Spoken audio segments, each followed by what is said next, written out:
baltama. Ölümde geçsen göksulun gönökte gözden yaştamak. Yolukkan gününde saltanat, yığırtın ay günde caltanat. Yıldırağan kelbetinmin yol karap tarttım göv azap. Yolukpay geçsen göksulun zamanda çorumun istep yaştamak.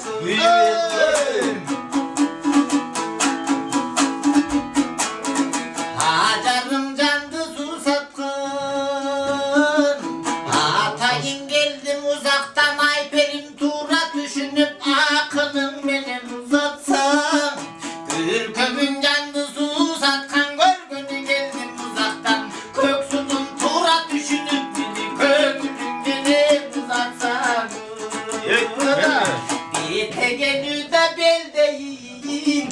Belgi verip çakırsan senin belgine kantip kelleyin.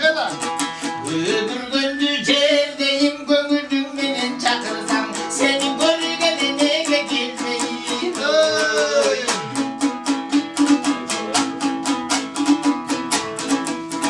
Kalkımdan çıksa göksüdü. Kalem kaşkara çaçtığın kaltarı sensin göksüdü.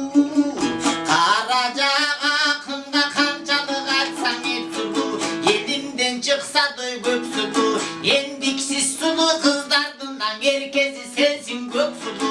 Yencile bergendu tabiat yesakılı duy töp sulu. Hep de vatkan akın kaçın yeki güne açsam hep sulu. Aya basa kacar aşkın. Aksedip takkan çık tamam ak gönökçün gel atsan ak buğday güldü kupkana. Adamda yok sululuğun arnağın eken kudret atayla verip gün sana. Gölgönün sonundu caraşkan göksedip takkan dö çık tama. Kök çayı gönök giyin sene gögürdük güldü kupkana. Koştuğun eken kudretten oldu kuş oldu verip gün sana.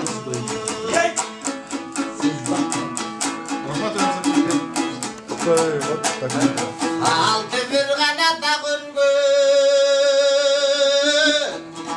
Kiriştesin göksulu 62 suluğunun periştesi duy göksulu.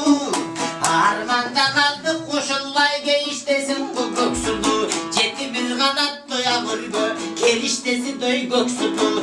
Ceti bir şeki suluğunun periştesi duy göksulu. Cetmey bir kaldım sana düram oldu geyiştesin bu göksulu. En kuştan takdır koşmadı. Tel toru tanda at çapsam oşu tel torum attan uzmadı. Tenirim saldı bulgaydı benim tek çatkan dartım kozgudu. Tepkede çaktan bir cürgöndü tegi biz kıynay tokşudu. Kurdaştan takdır duy koşmadı. Kuladan tanda vat çapsamcı kuvantı vattan duy ozmadı. Kudayım saldı duy güleşti. Kusadar dartım kozgudu. Kovuşu oynap bir cürgön bizdi. Kurgudum kıynay tokşudu. Evet. Ömürün nazik iş kotun. Kozgotozun göksüdü. Göçten kalgan taylaktay bozdudusun göksüdü. Sayatçı salgan bozkuştay samatasın duy göksüdü. Sakındırıp adamdı sen sargaytasın duy göksüdü. Ölüp kalsam duy kalarmın. Ölmeyip biri var olsun ben özümdük kılıp alarmın. Hakırı bir gün duy tavarmın. Ant verip